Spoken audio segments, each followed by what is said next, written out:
the sheriffs. Let's go and introduce ourselves. We're High Court enforcement officers. We're here today to execute a High Court writ. Their job is to get you your money back. Arrestable offence to stop me doing my job. If you've been ripped off and don't know where to turn, I'm not waiting anymore. I'm ordered to seize goods to clear this debt, which would mean clearing this place out. if you've been to court but still not been paid what you're owed, Why don't you just tell me who you are? This is an absolute crop. You need to pay this. it's time to call the sheriffs. I've seized your car, sir. You can either let us through the door or we'll go through the window. Whoa, whoa, whoa, whoa, whoa. They're enforcement officers of the High Court, and the law says they're on your side. I've collected 42 grand.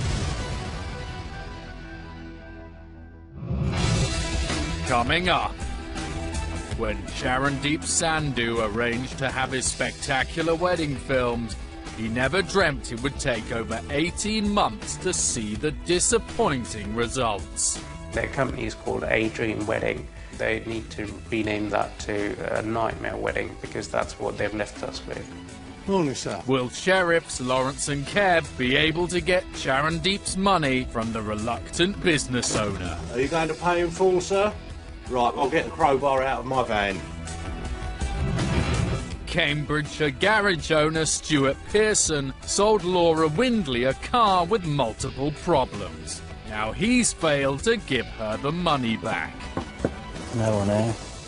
Can sheriffs Daryl and Mark get Laura her money, or will they need to take more drastic action?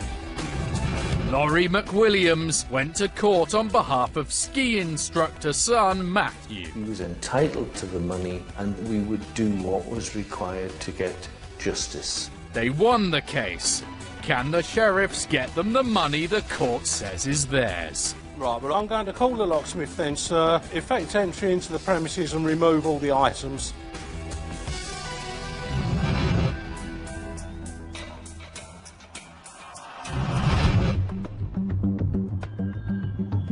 While much of Britain sleeps, enforcement officers Lawrence Grix and Kev McNally are already out on a case that centres around a wedding video. Just coming up to 6:20 in the morning. We're just coming into Harrow on our way to a residential address. We are actually looking for a company, a dreamwedding.co.uk Limited. They're wedding photographers. We're looking today to seize goods to the value of £3,705.57. They're on their way to bring a happy day to a very unhappy couple. This is Charandeep Sandhu. 3 years ago, he was getting married to Amarjeet. As with anyone's wedding, it was to be one of the most important days of his life. And as a Sikh, it was to be a week-long extravaganza. Amarjeet comes from quite a large family, and they were all going to be there at the wedding. My family is quite a lot of them are actually abroad. They had flown in especially for the wedding. Our wedding ceremonies, they go on for almost a week or so. It's just full of fun. It is one of the most special days of our lives, really, and especially for Amarjeet. I know she had been looking forward to this day for such a long time. And wanting to remember their perfect day forever, they arranged to have it filmed by specialist wedding videographers, a dreamwedding.co.uk Limited. The company was run by Mr. Pankaj Jethwar. We chose A Dream Wedding simply because they had recorded a video of one of our family members, my sister-in-law, and the video was actually good. You don't mind paying a little bit extra if you get a good quality at the end of it. Having paid a dreamwedding.co.uk Limited £3,000 up front, with a further £1,000 to come on receipt of the edited video, Charandeep and Amarjeet got married. On the day it was perfect because everybody was in a good mood.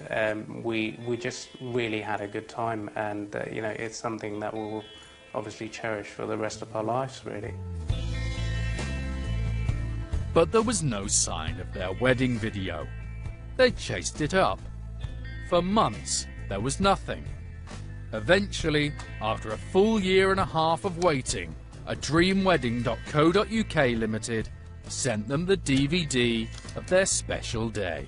My wife's reaction was basically she broke down in tears. When I was looking at the video, I realised that there's some problems there. Most importantly, some key moments of the wedding never made it onto the video. So at this point now, there was all my family dancing in front of the car.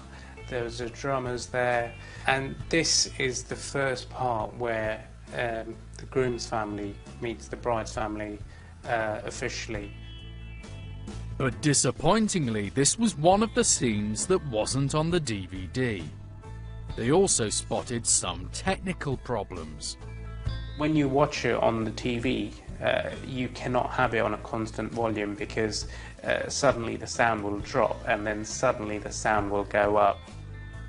Of course, the missing scenes could never be recaptured, but the family listed changes that needed to be made to the video and informed a dreamwedding.co.uk Limited. Mr. Jethwar agreed to make the adjustments. 7 months later, they contacted Charandeep to say the work was finished. He could have the DVD on payment of the outstanding £1,000. Charandeep insisted on a second viewing. But the bulk of the changes hadn't been made. We tried to work out a way that we can actually get the job done, and obviously you wouldn't want to pay the full amount for something that you're not happy with. A dreamwedding.co.uk Limited emailed Charandeep saying he would be charged £100 per week for every week he hadn't paid the outstanding £1,000. Charandeep tried to negotiate a deal, but Mr. Jethwar wouldn't respond to his letters. Charandeep felt he had no option but to take the company to court. Mr. Jethwar contested the case, but a judge agreed with Charandeep and awarded in his favour. The company was ordered to refund £2,500 and send them the finished project within 21 days. But since that date, Charandeep's not had the money or the video. Their company is called A Dream Wedding. I'll be honest with you, they need to rename that to a Nightmare Wedding because that's what they've left us with. It's been a 3-year nightmare. Charandeep and Amarjeet's only hope of seeing their money or their wedding DVD now rests with the sheriffs.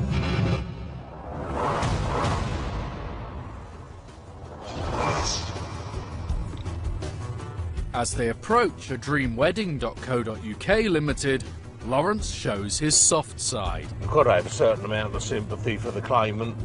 It's likely to be the most expensive day of anybody's life, really, unless you get divorced. You can't relive the day. It's there and then, and it's got to be captured.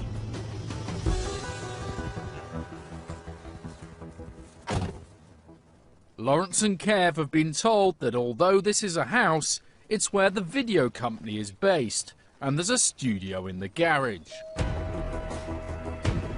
So while Lawrence makes the early morning wake-up call, Kev goes round the back. But the owner of a dreamwedding.co.uk Limited is still in the land of dreams.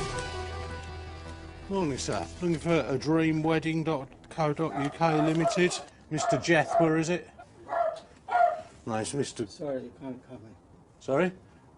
Please, I'm just trying to show you some ID, sir. Give me a minute. Give me a minute. Give me a minute. Mr. Pankaj Jethwar is the boss of a dreamwedding.co.uk Limited, and with our camera present, he wants to talk from behind the door. No, sir. I'm quite within my rights to stand in the porch. Are you going to open the door and speak to me and deal with this? Right, my name's Mr. Griggs. I'm an enforcement officer. I'm here to execute a High Court writ against dreamwedding.co.uk Limited. And I'm here today to seize goods to the value of £3,705.57. The only way to prevent further action is to pay in full. Are you going to pay in full, sir? Are you going to pay in full? Right, well, I'm going to be forcing entry into your photographic studio at the back of the house then, sir. Okay, I'll get a crowbar out of my van. The sheriffs can only get into the house by peaceful means. But the studio is commercial premises, and they have the right to force entry. They assess the options. Mr. Jethwar objects. We will effect entry into your photographic studio and remove everything if you don't pay. None of the equipment that belongs to me. Who does it belong to then? Belongs to my wife, most of it. It belongs to your wife. Yeah. This needs paying though, sir. Otherwise we're going in the studio. You got the key to it? Are you going to open this building, sir, or am I going to force entry into it? That's what Right. I'm saying. I need a few minutes. Right. I'll give you a few minutes, but all I'm going to be entertaining is you paying or you opening this building, or I will be effecting entry into it. Okay? Lawrence tries to deliver the paperwork. No, I'm just want to give you that because it's got the amount on it. Just give me a few It's got the minutes. amount you need to pay and how to pay it. I know, but I need a few minutes. It doesn't make any difference to you to take it, so why don't you just take it? It's not serving you with anything, it's a piece of paper for your information. And wait outside. We're not going to No, wait we're outside. not waiting outside. You need to be concentrating your mind on how you're going to get this money together. Mr. Jethwar suggests Lawrence posts him the notice. There's no letterbox, sir. How do you expect me to post it through the door? Yeah. Well, I'm standing in the letterbox then, aren't I? You need to just take the paper from me, sir. All right, I've left it on the windowsill. Lawrence thinks Mr. Jethwar is playing for time. Sorry? Right, what you need to do then, sir, is open that shed. He asks for time to get dressed. Okay, you get dressed then, sir. Okay. Well, you're saying you can't pay. And I said, so is there anybody that can help you with it? That's what we're trying to do now. He's very reluctant to let me in that building for some reason, but we will be going in there. Our camera is asked to leave the property. With time passing, if Mr. Jethwar won't pay, the only way Lawrence and Kev will get Charandeep the money he's owed is by forcing entry and seizing goods from the photographic studio. Kev looks for the crowbar.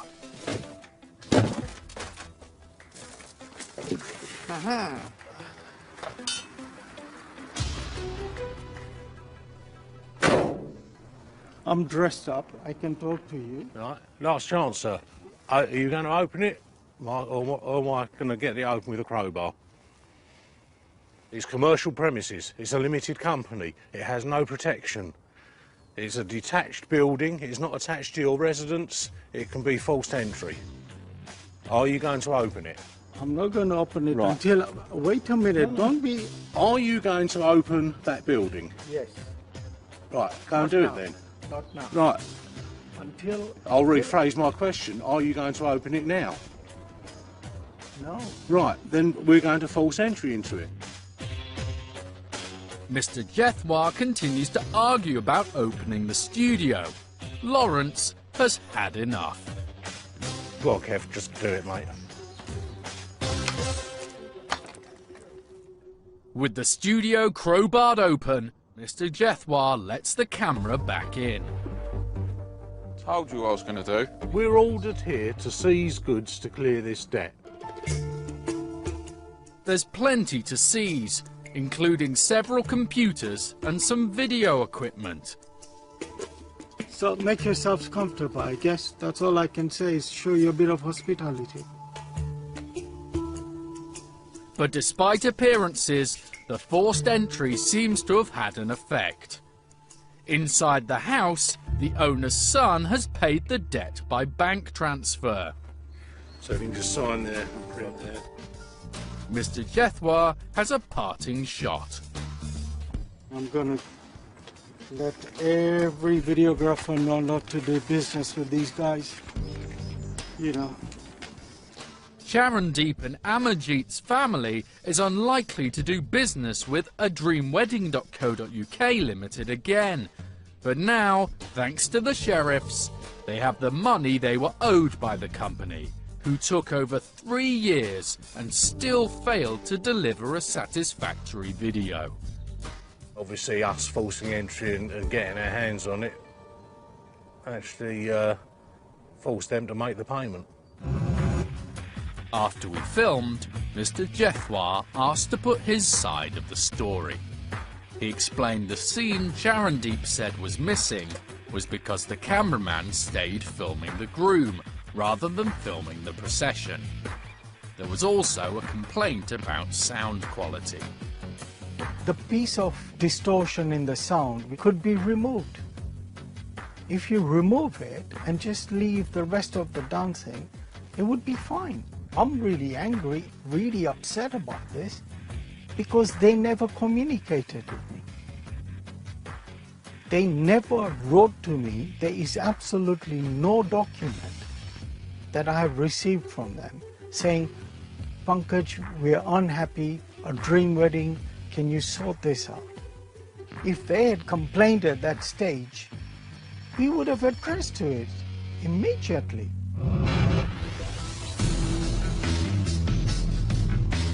In Saxon times, they were sheriffs. Today, they're enforcement officers of the High Court. Mr. Hughes, we're High Court enforcement officers. They can get you the money that's rightfully yours. It's £1,857.90, which needs to be paid today. If you have a county court judgment but haven't been paid, you can pay £60 to take it to the High Court for enforcement by the sheriffs. So it's a choice of either payments or we have to seize the goods. If they get you the money you're due, there's no more to pay. If the sheriffs are unsuccessful, there's a £60 admin fee. He locked us out. He ran upstairs and hid.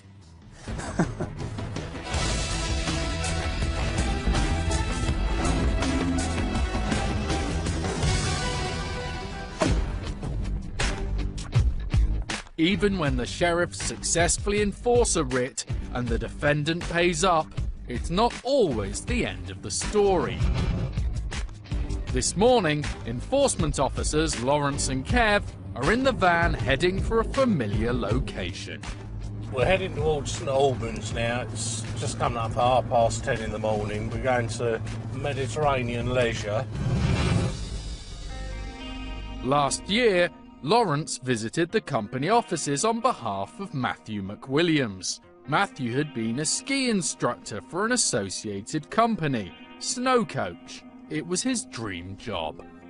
Well, I started skiing when I was 8. It really is something that I care about, so as soon as I had the chance to leave university, I knew exactly what I wanted to do. But Matthew soon discovered the job wasn't what he expected.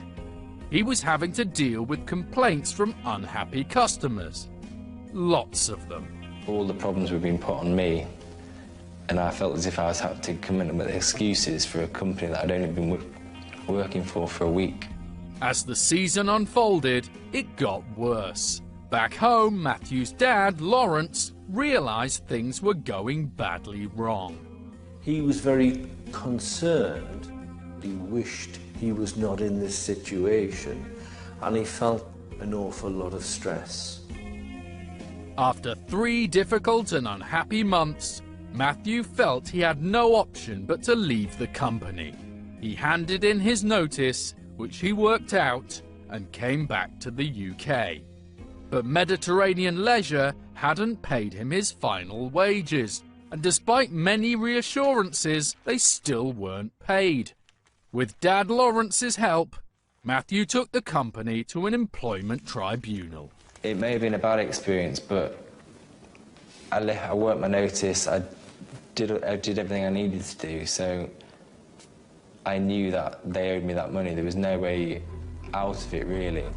At the tribunal, Mediterranean Leisure failed to contest the case, and the judgment was issued ordering them to pay the £647 wages. When they failed to do it, Matthew eventually turned to the sheriffs. Got a High Court writ to execute today against Mediterranean Leisure Group. Okay. Managing Director David Stewart threw a spanner in the works, insisting Mediterranean Leisure was not based here but in France, and nothing in the building could be seized. Lawrence was having none of it, and eventually won the day. It was a battle, but Matthew McWilliams got the wages he was due. We just paid in full.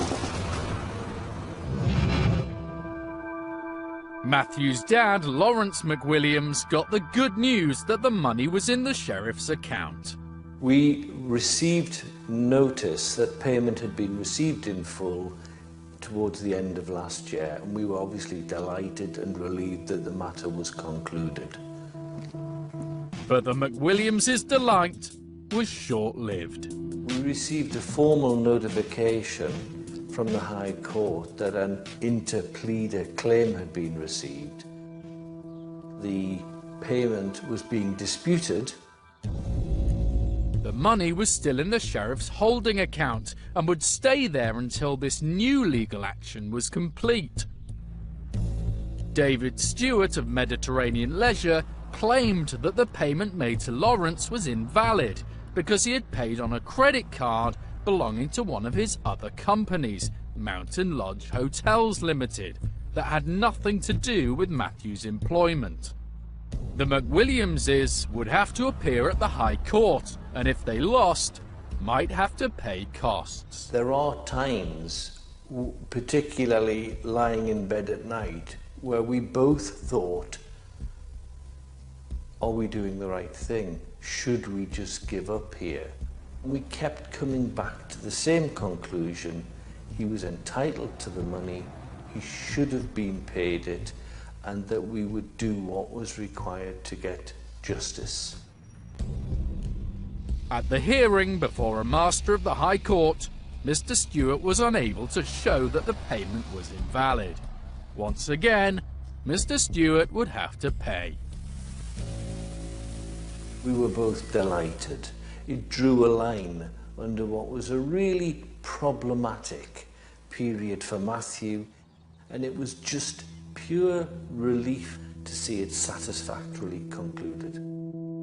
Finally, Matthew McWilliams received his missing wages. But Lawrence and Kev are heading back to St Albans because that wasn't the end of the matter. David Stewart had been ordered to pay the McWilliams' court costs, which were far more than the original wages. Once again, they haven't been paid. Determined to get their clients every penny that's owed, the sheriffs are stepping up to the mark. We've got two writs today. We're looking for £1,602.30 on one of them and £1,688.67 on the other. The second writ is for the sheriff's own court costs.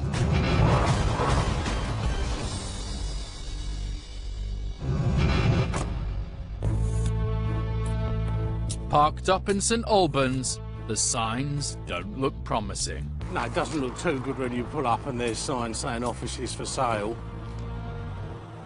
But it seems the companies are at home. Yeah, there's still an office up there. Look, that window was open. Buzzer.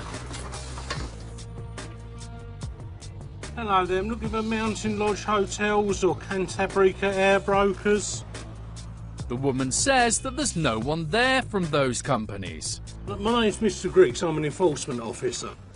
I'm here with some High Court writs, so I need to come in and verify for myself that there's nobody in. While they wait for the door to be opened, Lawrence wants to make sure all entrances are covered. Just have a squeeze around the back, mate. Just just in case, because I don't know if there's a back door. Meanwhile, the intercom woman has news. Lawrence isn't getting in. Your director says you're not allowed to let me in. Because of what?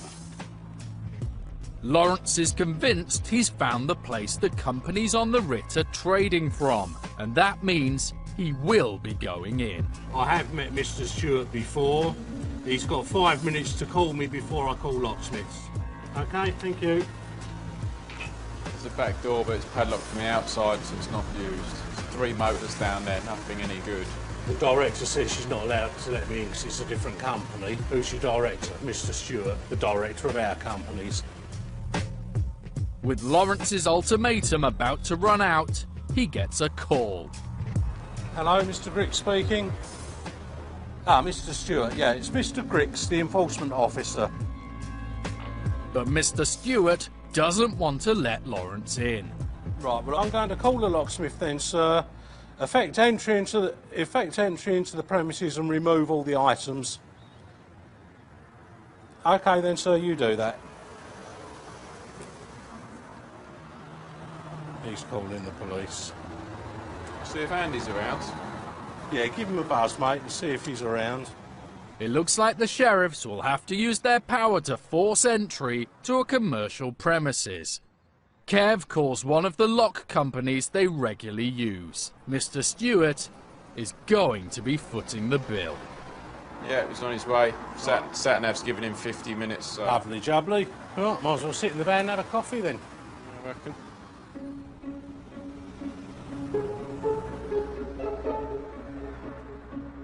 A caffeine break later, and there's still no sign of Mr. Stewart. But his solicitor is on the phone. We're effecting entry into a commercial premises under a High Court writ of fieri facias. If you don't understand all the implications of that and what it carries with it, then I respectfully suggest you speak to somebody who does. Rest assured, we will be forcing entry if we're not allowed peaceful entry, and we will be removing goods from those premises today if these writs aren't paid in full. All right, bye-bye. With the locksmith on the way and the prospect of the bill getting even higher, someone comes out of the building to talk. If you wanted to pay it, how could you pay it? Bank transfer, credit card, debit card. Is that what he's gonna do? That's what I'm trying to persuade him. Oh, right.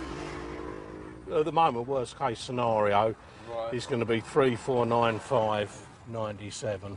We've got a card, it will go. The pressure seems to be paying off. And to prove the sheriffs weren't bluffing, here comes the locksmith. The lock father. These are matching vans, isn't it? But just in time. The company confirms they are going to pay. And how much you say it was for the card? Debit card, is it? Yeah. £5. £5. Our camera is asked to stay outside, while Lawrence goes to collect the payment. Yeah, so it comes out 3535.97. All right, thanks very much. Bye-bye. Full payment again. Like that. On to the next one. Let's rock. It's been another battle between Lawrence and the company director David Stewart. But by applying a little pressure and knowing his rights, Lawrence prevailed again. He's got young ski instructor Matthew McWilliams the court costs a judge said he was due, but which he couldn't get without the help of the sheriffs.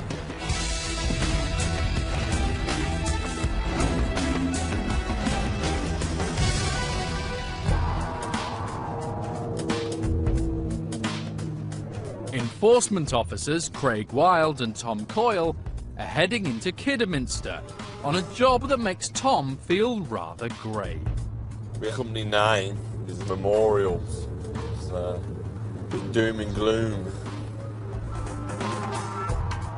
The balance we're after today is £3,975.42. It's a case of just getting out there, knocking the door, seeing what we can find asset-wise. Kidderminster Memorials is a family-run stonemasons, but they failed to pay one of their suppliers. They were taken to court, and now the sheriffs are heading for the front door, looking for the business owner and aiming to get the debt paid today. Hello. Hello, mate. We're High Court Enforcement Officers. Yeah. We're here today to execute a High Court writ. The man with the debt is Scott Boriston, and he's asked our camera to remain outside. He says he knows about the debt, but had no idea it was going to court. He says he's moved premises, so Craig inquires to see if the company made the necessary arrangements to ensure it receives its post. You get a post office redirection. Knowing that you owe some money to somebody and moving from one premises to another, it's down to you to obviously utilise the postal service to get redirection of mail. Scott heads off to call his dad, the local undertaker. Craig and Tom start listing the property they are going to seize. Brother phone fax. And one Kodak printer. Hello, sir. Scott's father is soon on the phone for Craig. Unfortunately, sir, it has to be the full amount, and it's £3,975.42. Okay, sir. I'll just put it back onto Scott. 1 second. The defendant claims that he's never known anything about the court case in this situation, so therefore, you know, he didn't know he had to pay.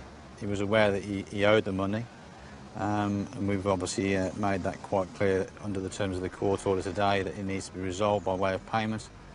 I understand his father's coming around in which to discharge the account, so hopefully we'll get it resolved by way of payment in full. A few minutes later, Scott's dad, Mr. Keith Boriston, arrives. He's not happy to see the sheriffs or our camera. Don't give me the about the public highway, right? He also asks us to stay outside. Scott's dad says that they've had no paperwork from the court, but Craig explains that he has a duty to enforce the writ as the judgment still stands today. You put yourselves in their shoes, you've done the service, you've sent the invoices out, you haven't been paid. The law's on your side, you go through the legal process. But faced with 2 sheriffs and a live writ, Mr. Boriston understands that the debt must be paid. And a few minutes later, that's exactly what happens. Undertaker Keith Boriston pays on behalf of his son. If I can just get you to sign just there. It means the debt will be settled and goods won't be removed. Thanks very much, Mr. Wilson. Take care, Scott. Right. Take care of yourself. Thank you. Bye-bye now. With the debt settled, Mr. Boriston puts his side of the story. If we'd have known, you know, that the money was owed and they'd sent the invoices here, we'd have paid the bill hands down. The guys have gone away with their £4,000. And yeah, I've helped him out today with a bit of money to keep him going. Looks like the gay singer out of Westlife, that always helps. Whereas I always look like Captain Birdseye off the fish finger box. A successful outcome for the sheriffs, which means the claimant will be paid in full.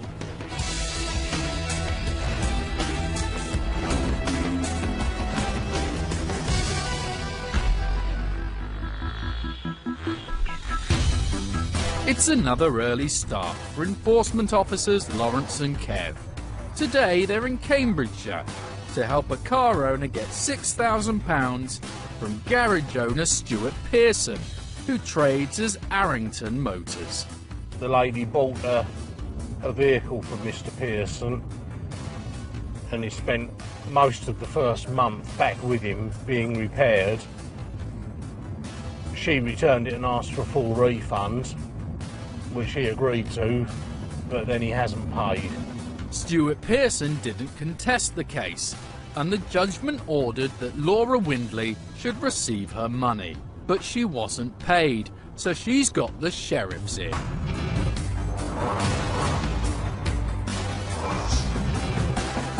Lawrence knows a thing or two about second-hand cars. I've bought a couple of lemons in the past. Sliced them up and put them in my gin and tonic. This is what I have to deal with on a day-to-day basis. Harrington Motor Company. But at Arrington Motors, there's no sign of the defendant, Stuart Pearson. I think here, are they? Huh? Shutting it. Yeah. But conveniently, Mr. Pearson has left his phone number. Normally, Lawrence would make the call, but he has no mobile reception, so Kev gets his chance. Hi there, is that Mr. Pearson? We're High Court enforcement officers. We're just at your car lot. Yeah, we've got a High Court writ against yourself. We're here to seize and possibly remove goods unless the amount is paid. It's £7,551 outstanding. Mr. Pearson says he had made a proposal to pay the money. If you've put in that proposal, she doesn't have to accept that. She's then transferred it up to the High Court for enforcement, which is why we're here, and we're here for assets.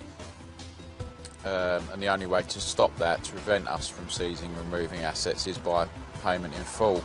There's not any leeway on it, you know, we are here for full payment. We're not in a position to take part payment or anything, unfortunately. Alright, cheers, bye-bye. It's about 40 minutes away. Oh, no. Mr. Pearson says that most of the cars on the forecourt are on SOR, or sale or return, but at least 4 do belong to him. If they don't get payment today, the cars could be towed and auctioned to get Laura her money back. So you got that, that's his. That one. Yeah, Range Rover's a bit rough. Yeah. While they wait for Mr. Pearson, Kev is keen to get feedback on his phone technique from the master of the art, Lawrence. Is that all right on the phone? Yeah, it was no, you didn't say anything wrong. I'd have just hurried him up a bit more. Get down here where your cars are going. You sort of listen to his story a bit more than I would. You might have to listen to it face to face, but you've got to get them down here. But for now, all they can do is wait and try to keep themselves entertained. So just you keep me near, I'll be so good for you.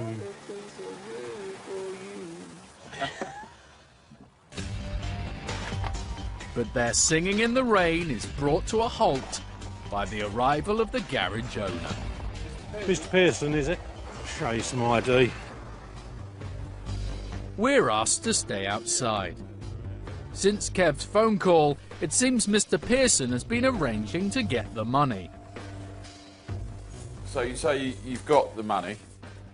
Mr. Pearson says he's going to pay in cash, but it will take an hour for the man he's borrowing it off to come round with the money. He can't do it by transfer or anything from where he is. It's not a case of you can go to him and get it, or... To keep pressure up, Lawrence and Kev try to nail down which cars they could legally take away. Right, my colleague's going to start taking an inventory of the vehicles outside. Have you got any proof here of the ones that are on SOR? What ones aren't, more importantly? Show us the paperwork for the other one anyway.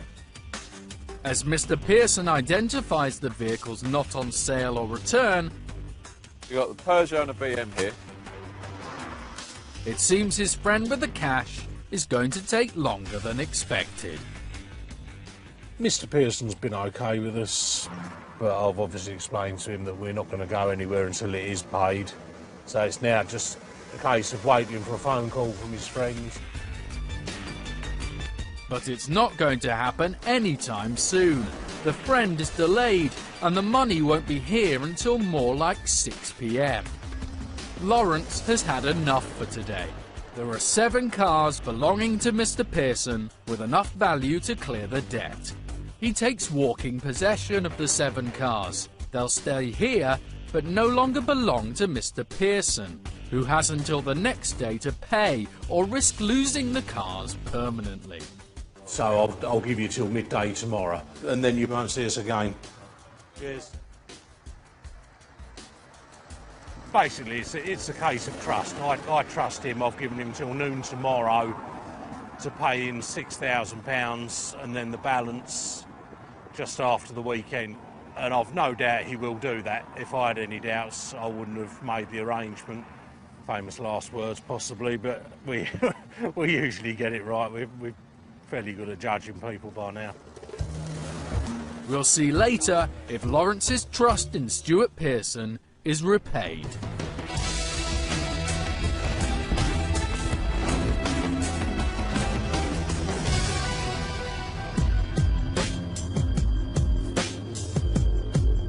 Enforcement officers Mark Newton and Kev McNally are out on a job that has easy written all over it.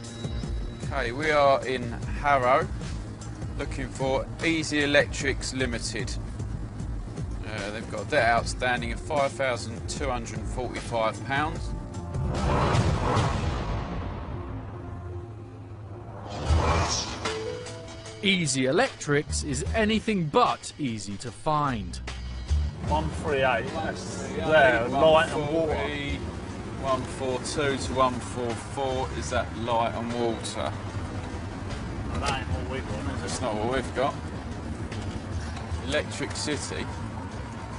Nah, that ain't what we got though, is it? That's not what we've got. Easy Electric. Do you want to run up and I'll drive up? First glance, it doesn't look like Easy Electrics are at the address that we've got, so we'll have a run in, see if the company we're after are still there or if they know anything about them. Doesn't look like it from the shop frontage.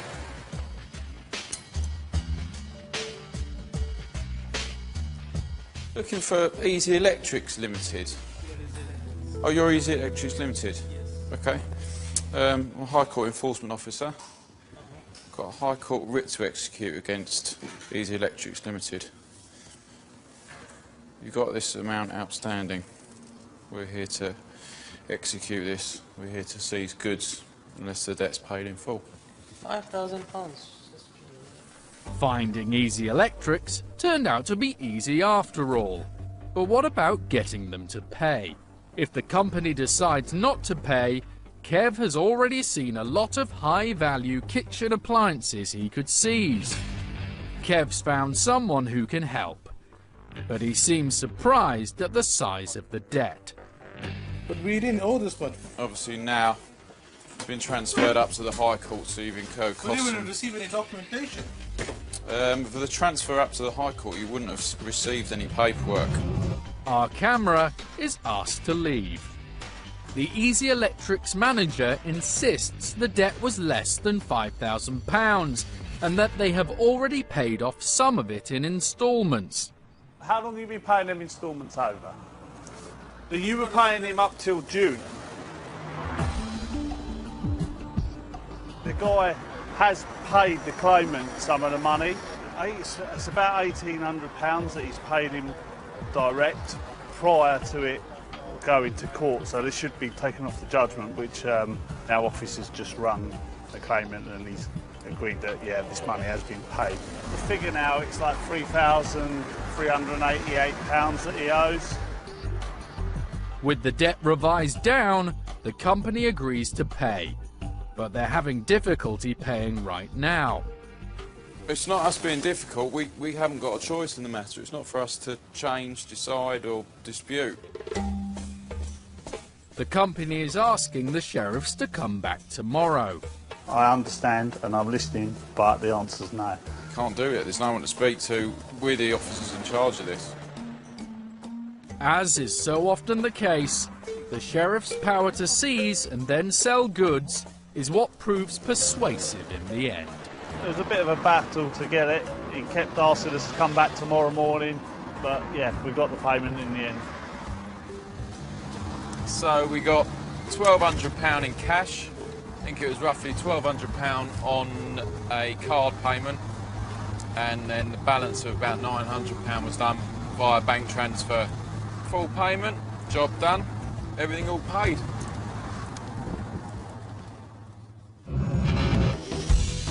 Easy Electrics told us they believed the judgment against them had been incorrectly entered.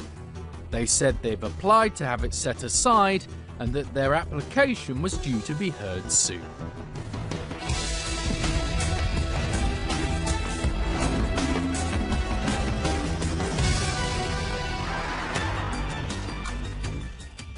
Back in Cambridgeshire, the story of Arrington cars has taken an unexpected twist.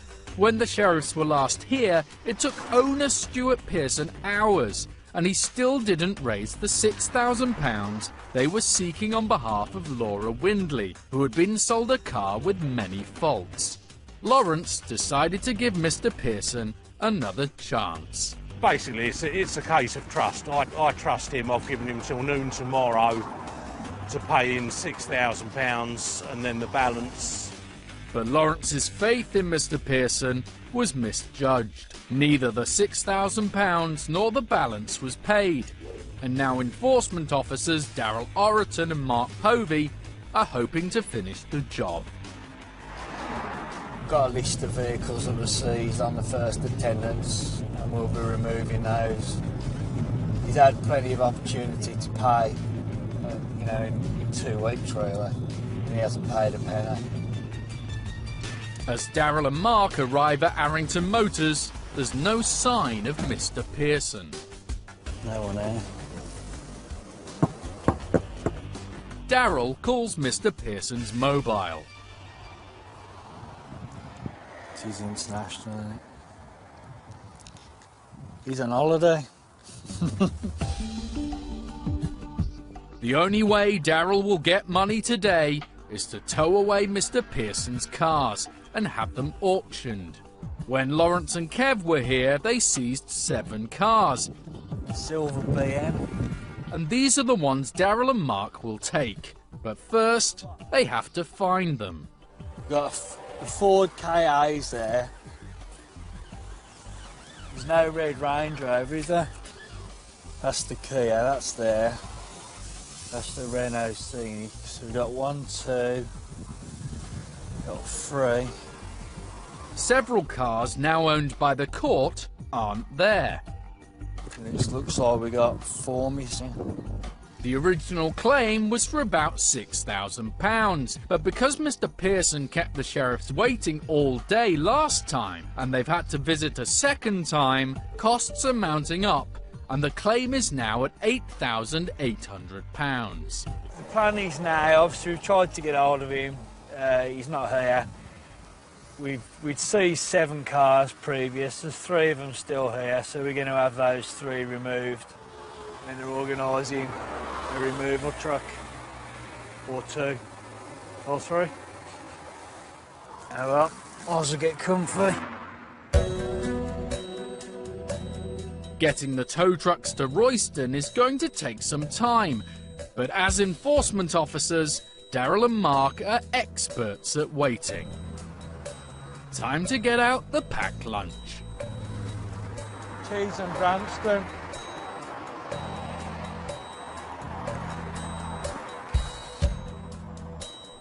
After a bit more expert waiting around, the tow truck arrives.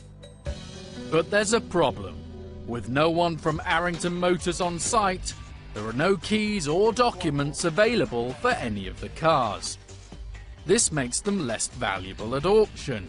But there's a more immediate issue: how to move the keyless cars without damaging them.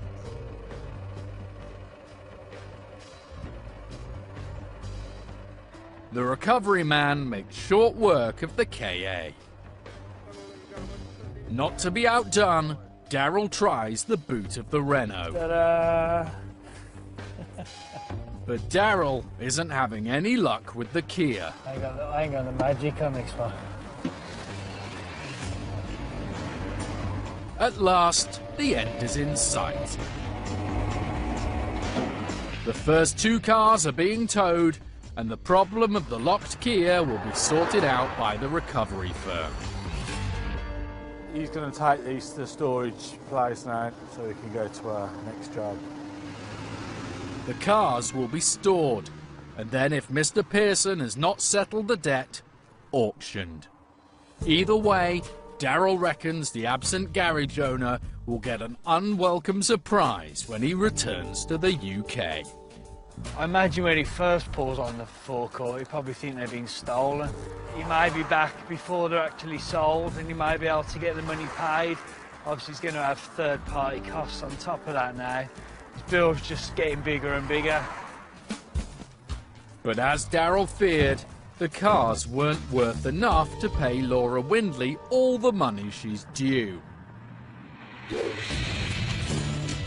So on a bright autumn morning, Lawrence and Kev visit once again. Daryl and Mark did what they could, and taking the cars certainly had an effect, though not the one they were expecting. Morning, mate. Lawrence asks the workers next door if anyone's seen Mr. Pearson. Apparently he moved out about a month ago, so it must have been sort of pretty much just after Daryl took the cars. Daryl and Mark did what they could, and taking the cars certainly had an effect, though not the one they were expecting. It appears that he moved out after Daryl took his cars, and he's gone. But not forgotten, the auction of the 3 cars means the sheriffs have got Laura Windley some of her money. And if she wants them to, they'll pursue Stuart Pearson for the rest.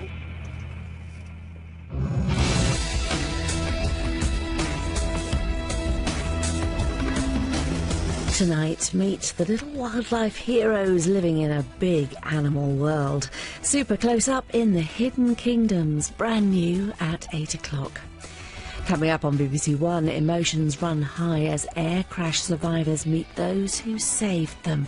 Real lives reunited next.